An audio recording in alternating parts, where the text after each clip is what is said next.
샬롬, 여러분들을 주님의 이름으로 축복합니다. 자, 오늘은 로마서 강의 19번째 시간입니다. 오늘도 변함없이 성경책을 펴시고 그리고 필기도구를 지참하셔서 오늘 우리에게 주시는 이 말씀을 함께 새기는 귀한 시간이 될 수 있기를 바랍니다. 자, 오늘은 우리가 5장 15절부터 말씀을 보도록 하겠습니다. 그러나 이 은사는 그 범죄와 같지 아니하니 곧 한 사람의 범죄를 인하여 많은 사람이 죽었은즉 더욱 하나님의 은혜와 또한 한 사람 예수 그리스도의 은혜로 말미암은 선물은 많은 사람에게 넘쳤느니라. 또 이 선물은 범죄한 한 사람으로 말미암은 것과 같지 아니하니 심판은 한 사람으로 말미암아 정죄에 이르렀으나 은사는 많은 범죄로 말미암아 의롭다 하심의 이름이니라. 자, 우리가 지난주에 14절을 잠깐 말씀을 나누면서 그 마지막 부분에 이런 이야기가 나왔죠. 아담은 오실자의 모형이다 라는 이야기를 했습니다. 자, 이것을 통해서 한 사람으로 죄라고 하는 것이 말하자면 원죄라는 이야기를 했죠.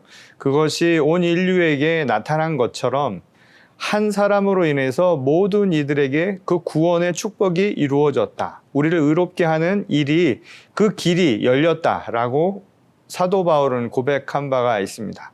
그 이야기를 하면서 아담과 하나님의 아들 예수 그리스도를 비교를 한 거예요. 그래서 그것을 통해서 빛과 어둠이 어떻게 다른가라고 하는 것을 우리에게 조명해 주고 있죠. 생명의 길과 그리고 사망의 길을 비유하면서 우리에게 말씀을 전하여 주었음을 우리가 기억하고 계실 겁니다. 자, 이 아담은 오실자의 모형에 대한 이야기를 하면서 지난주에 고린도전서 15장의 말씀을 잠깐 읽었는데요. 오늘도 그 부분을 다시 한번 살펴보도록 하겠습니다. 사망이 한 사람으로 말미암았으니 죽은 자의 부활도 한 사람으로 말미암는도다. 아담 안에서 모든 사람이 죽은 것 같이 그리스도 안에서 모든 사람이 삶을 얻으리라. 자, 사도 바울은 이 로마서에서나 이 고린도서에서 아담과 예수 그리스도를 대조적으로, 그러니까 대비하면서 우리에게 설명을 하고 있어요. 생명과 사망의 길에 대한 이야기를 하는데 한 사람이라고 하는 말로 표현을 했죠. 그런데 아담과 그리스도, 그 모형이라고 이야기를 했지만 결과적으로 둘 간에 공통점이 있고 차이점이 있다는 거예요.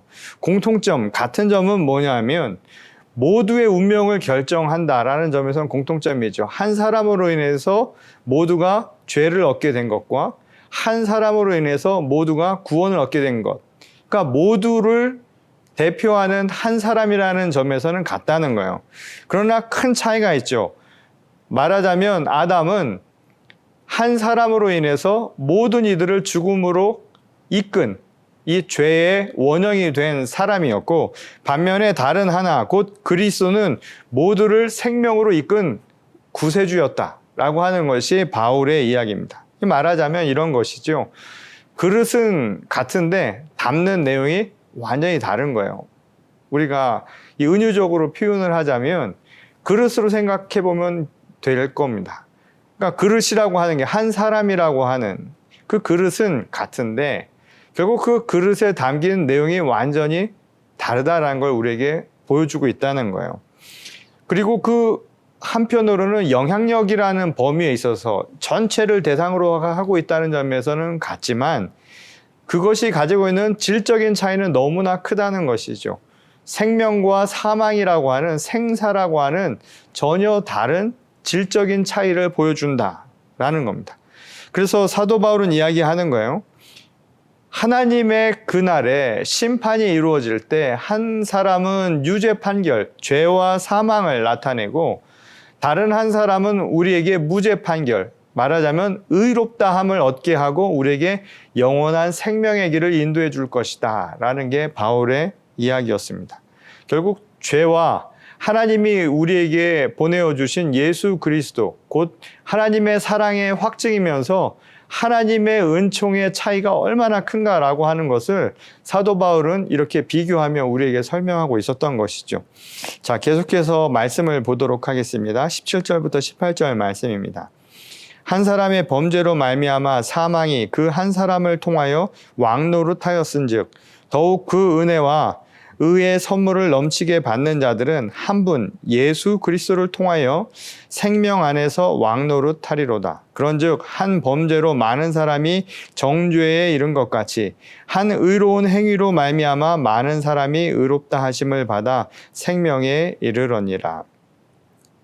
자, 여기서 왕노릇한다라고 하는 이 표현이 나오죠. 이 왕노릇한다라고 하는 것은 뭐냐면 지배한다, 다스린다라는 의미로 생각을 해보시면 돼요. 그리고 모든 것에 영향력을 미치고 있다라고 생각을 하시면 됩니다. 자, 이 부분이 21절에 보면 똑같이 이 왕노릇한다라고 하는 것을 이렇게 표현을 해놨습니다. 이는 죄가 사망 안에서 왕노릇한 것 같이 은혜도 또한 의로 말미암아 왕노릇하여 우리 주 예수 그리스도로 말미암아 영생에 이르게 하려 함이라.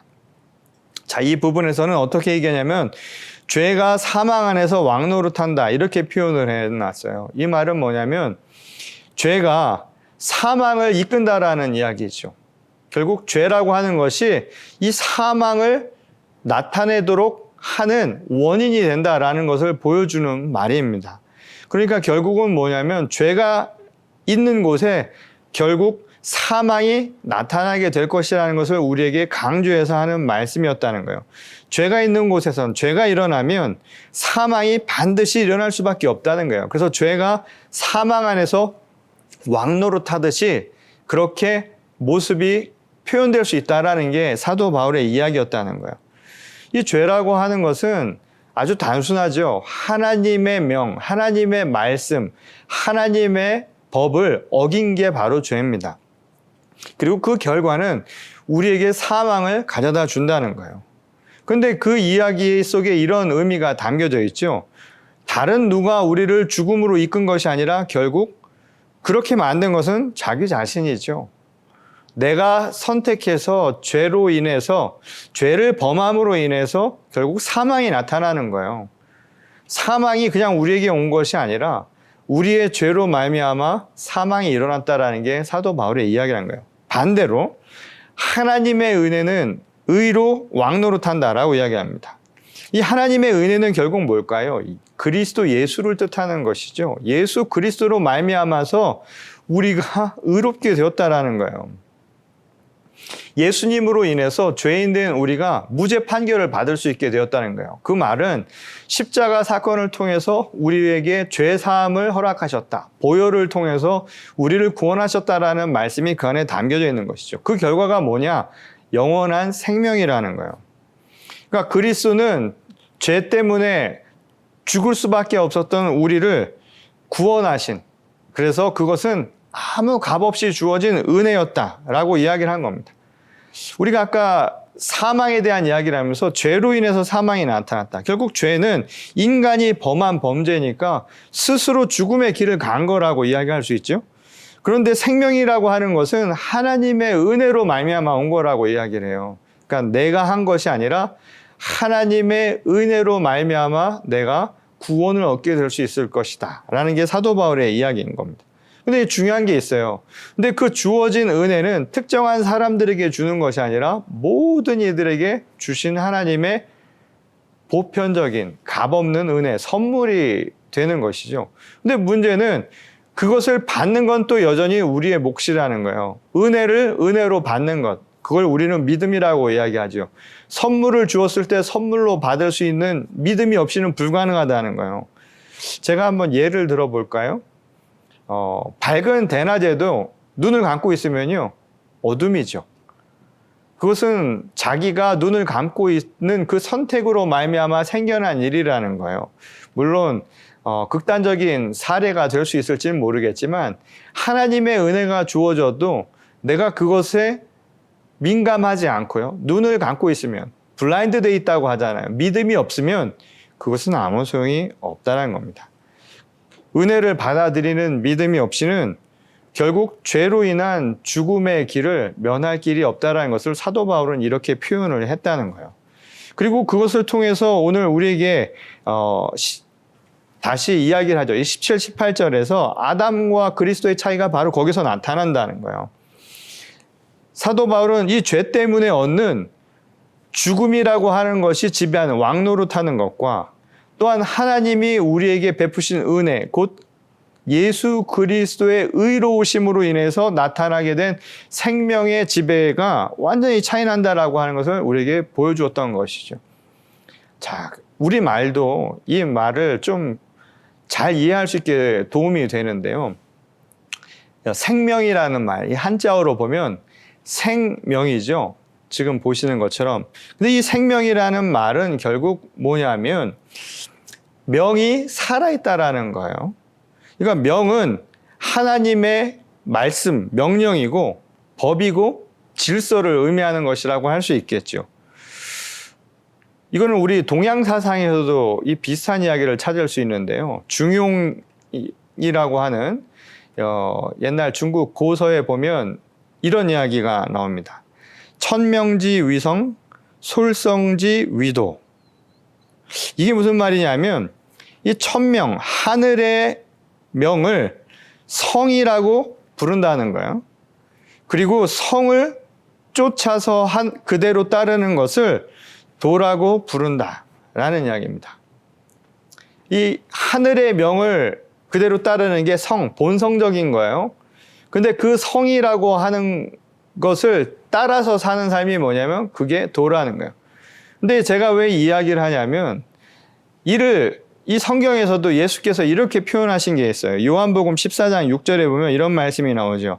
예수께서 이르시되 내가 곧 길이요 진리요 생명이니 나로 말미암지 않고는 아버지께로 올 자가 없느니라. 너무나 잘 알려진 말씀이죠.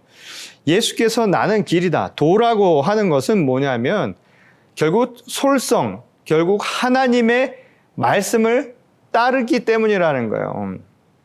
하늘의 명을 쫓아서 살아가는 것이 결국 내가 길이라고 하신 예수님의 말씀의 핵심이었다는 거예요.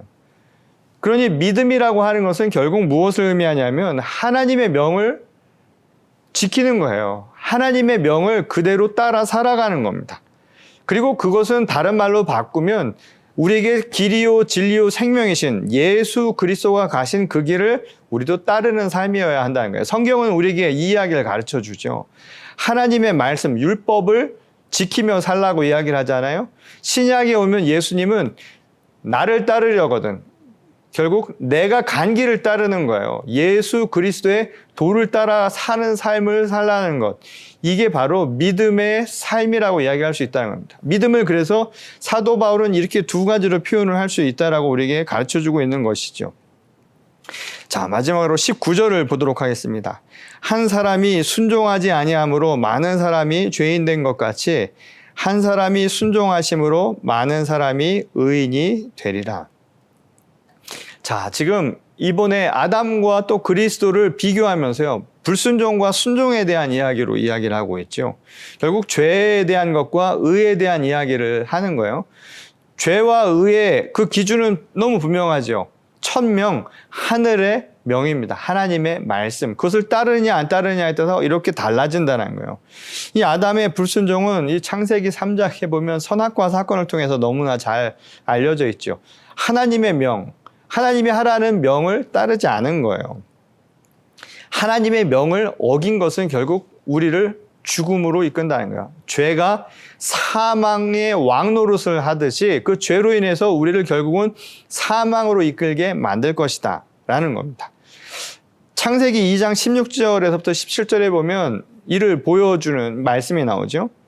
여호와 하나님이 그 사람에게 명하여 이르시되 동산 각종 나무의 열매는 네가 임의로 먹되 선악을 알게 하는 나무의 열매는 먹지 말라. 네가 먹는 날에는 반드시 죽으리라 하시니라. 자, 이 이야기가 분명하게 얘기해 주죠. 지금 바울이 왜 이렇게 얘기하는가. 불순종이라고 하는 것. 결국 하늘의 명은, 천명은 뭐였냐면 내 마음대로 하되 하나님이 말씀하신 선악의 열매는 먹지 말라 하는 것이었습니다. 근데 그것을 먹는 날엔 결국 그 말은 뭘까요? 하나님의 명을 어기는 날에는 반드시 죽으리라. 결국 이 말의 핵심은 하나님의 말씀을 어기는 것, 죄에 대한 이야기이고 그리고 그 죄에 대한 결과는 죽음, 사망을 가져온다라고 하는 것을 보여주는 말씀이라는 거예요. 자, 결국 이 명을 우리에게 주신 것, 그래서 그걸 통해서 살고 죽는 것에 대한 이야기는 물론 하나님이 하셨지만 결국 그렇게 만든 것은 결국 누구의 몫이냐면 우리 자신의 몫일 수 있다는 것을 보여주는 대목입니다. 반면에 예수님의 순종에 대한 것은 우리가 너무나 잘 알려진 말씀이 있죠. 누가복음 22장 42절을 보면 이런 말씀이 나옵니다. 이르시되 아버지여 만일 아버지의 뜻이거든 이 잔을 내게서 옮기시옵소서. 그러나 내 원대로 마시옵고 아버지의 원대로 되기를 원하나이다 하시니. 자, 이 말씀은 내 뜻, 내가 원하는 게 있지만 그것이 아버지의 뜻이 아니면 아버지의 뜻대로 행하시옵소서 라고 이야기합니다. 순종이라고 하는 것을 보여주는 거예요. 그리스도 예수께서 우리에게 보여주신 의로운 삶의 모습은 다른 것이 아니라 하나님의 말씀, 천명을 그대로 따르는 삶이었다는 걸 보여주는 것이죠. 내 뜻이 아니라 아버지의 뜻대로 하시옵소서. 나를 비우는 겁니다. 그래서 우리에게도 자신을 비우고 예수님이 십자가에서 이 말씀을 하신 것처럼 우리도 그 십자가, 자기의 십자가를 지고 따르라고 하신 것이죠. 이게 믿음이라는 거예요. 그리고 그 믿음은 우리에게 분명한 걸 보여준다는 거예요. 바로 생명의 길이라는 겁니다. 사망의 길을 갈 것인가 아니면 생명의 길을 갈 것인가. 오늘 우리가 그것은 육신의 삶을 살아가는, 오늘 현재의 삶을 살아가는 우리들에게도 똑같은 거예요. 내가 영으로 살아있는 삶을 살아갈 것인가 아니면 영적으로 죽은 삶을 살아갈 것인가. 오늘 우리들에게 던지는 하나님의 질문입니다. 그리고 이것은 사도 바울의 권면이기도 하죠. 오늘 하나님의 명을 따라서 하늘의 뜻을 따라서 하나님의 말씀 안에 거하며 참된 생명의 길을 갈 수 있는 우리 모두가 될 수 있기를 바랍니다. 그것이 바로 예수님이 가신 길이요 또 우리 삶의 참 진리가 되고 또 우리에게 참 생명이 된다는 사실을 꼭 기억하시기 바랍니다. 우리 다 함께 기도하시겠습니다. 주님, 오늘도 우리에게 주시는 말씀을 마음에 새기고 주님의 말씀 안에서 생명이 있는 의로운 자로 거듭나게 하여 주시옵소서. 오늘 이 말씀을 함께 나눈 모든 이들의 마음 가운데 하늘의 은총을 베푸시고 이 어려운 시기에도 생명력을 잃지 않도록 주께서 날마다 함께 하실 줄 믿사오며 거룩하신 우리 주 예수 그리스도의 이름으로 간절히 기도드렸습니다. 아멘.